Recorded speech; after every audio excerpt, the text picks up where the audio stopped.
Welcome back, everyone. Today we're gonna talk about Genesis 4, verse 14. Behold, you have driven me out this day from the face of the earth, and from your face I shall be hidden. I shall be a fugitive and a wanderer on the earth. And it will come to pass that anyone who finds me will kill me. This verse is Cain's continued cry in response to divine punishment. But the mystical teachings of the Zohar and Midrash reveal that this lament is far more than fear of physical death. It is a revelation of the existential exile of the soul that has severed its connection to the divine and to the very structure of creation. The first phrase we have, behold, you have driven me out this day from the face of the earth, exiled from sacred ground. The phrase, from the face of the earth, is not merely spatial.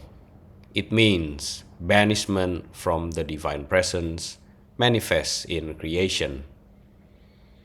Cain feels estranged from the place where God's Shekinah rests. He was cast from the dwelling of the Shekinah, for he defiled her face with blood. Cain's curse is not just physical exile, it is mystical detachment from the channel of blessing that flows through Malkuth. By shedding blood, he desecrated the lower world, and now that world spits him out. The Midrash imagines Cain as spiritually dismembered, no longer able to find peace or rest. He is described as a man whose roots were ripped from the earth, just like a tree that can no longer draw nourishment. Next, we have the phrase, and from your face I shall be hidden. Concealment of the divine presence. This is the most severe part of the punishment, not just being expelled from land, but from divine intimacy. In Zoharic language, your face refers to panim el panim, which means face to face, communion with the divine. There is no pain greater than when the light of the face is turned away from a soul. Cain's soul is now in a state of hester panim, divine concealment. He can no longer feel God's nearness.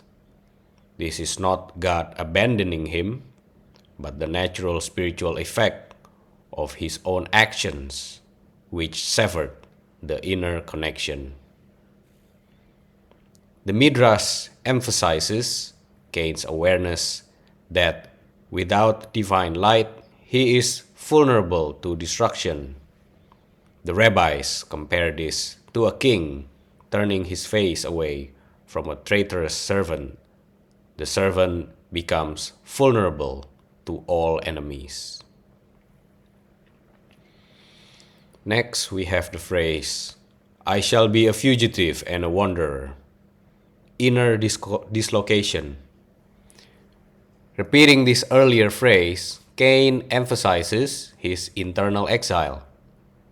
In Kabbalistic terms, Cain is now trapped between worlds, having no firm anchoring in any spiritual realm. He became as a soul with no body, a flame with no wick, blown from realm to realm. This is not merely physical wandering, it is cosmic restlessness. Cain now carries an aura of disturbance, of spiritual dissonance, unable to dwell in any holy space. He has become a ghost among the living. The Midrash says Cain became a nomad, always building cities, but never dwelling in them. This foreshadows his descendants, who build external structures, but are disconnected internally. It is the curse of superficial progress without rootedness. Next, we have the phrase, "And it will come to pass that anyone who finds me will kill me." Fear of retribution. Cain's fear is not just of humans, it is of spiritual retribution. When he says anyone, the Zohar suggests he may be referring to vengeful spiritual forces like angels of judgment or disembodied souls seeking rectification. He feared not man alone, but all that moves in the unseen, for his soul became exposed to all forces. In the Zoharic worldview, a murderer opens himself to the forces of Gevurah, which is severity, and is no longer protected by the veil of holiness. Cain senses that he is naked in the cosmos, a soul vulnerable to retaliation. The Midrash explore who Cain feared. After all, who was there to kill him? Some say Abel's future descendants, others say animals, or even Adam and Eve themselves.